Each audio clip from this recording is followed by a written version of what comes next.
గత ప్రభుత్వ హయాంలో పరకామణిలో జరిగిన అవకతవకలపై పూర్తి వివరాలు బయటకు రావాలంటున్నారు టీటీడీ బోర్డు సభ్యుడు భానుప్రకాష్ రెడ్డి.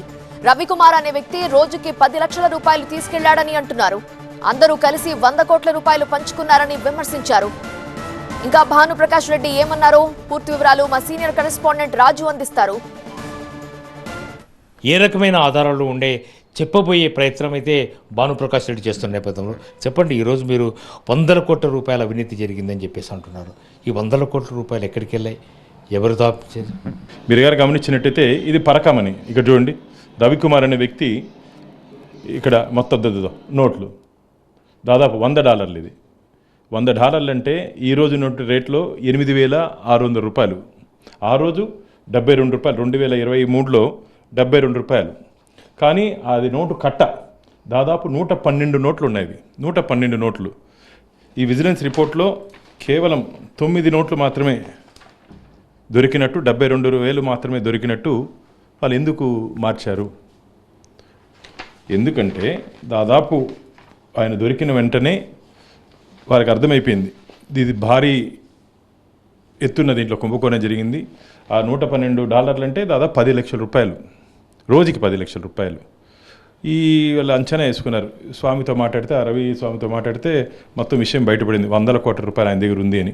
దీన్ని ఏ విధంగా అయినా సరే దక్కించుకోవాలని చెప్పి ఒక దుష్ట ఆలోచనతో అప్పుడుంటి ప్రభుత్వం నుండి కొందరు పెద్దలు, కొందరు టీటీడీ అధికారులు అందరూ కుమ్మక్కై, ఆరో ధర్మకర్తల మండలి నుండి కొందరు వ్యక్తులు కుమ్మక్కై ఏ విధంగా అయినా సరే రవికుమార్ దగ్గర నుంచి ఆస్తులు లాక్కోవాలని చెప్పి ఒక కుటీల ప్రయత్నం చేయడం జరిగింది.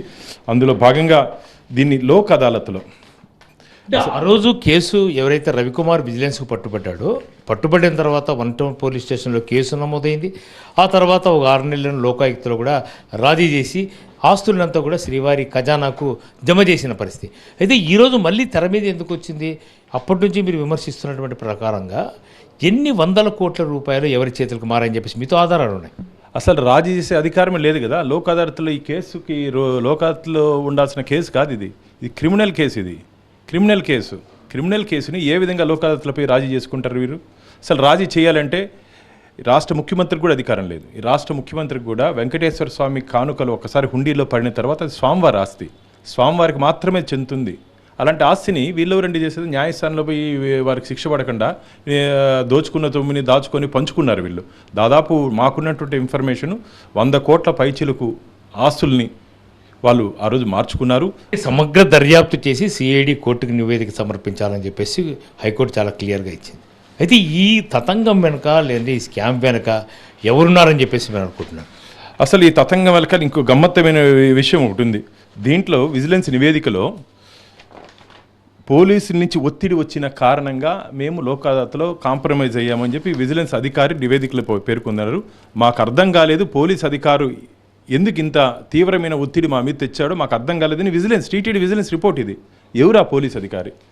ఎస్ఐయా, సిఐయా, డిఎస్పీనా, ఏఎస్పీనా, ఎస్పీనా, డిఐజీనా, ఐజీనా, అడిషనల్ డీజీనా, డీజీపీనా? ఎవరు సమాధానం చెప్పాలా? ఈ పరకామణిలో వాటాలు తాడేపల్లి ప్యాలెస్ వరకు కూడా వెళ్ళాయని చెప్పి లోకేష్ బాబు చెప్పారు.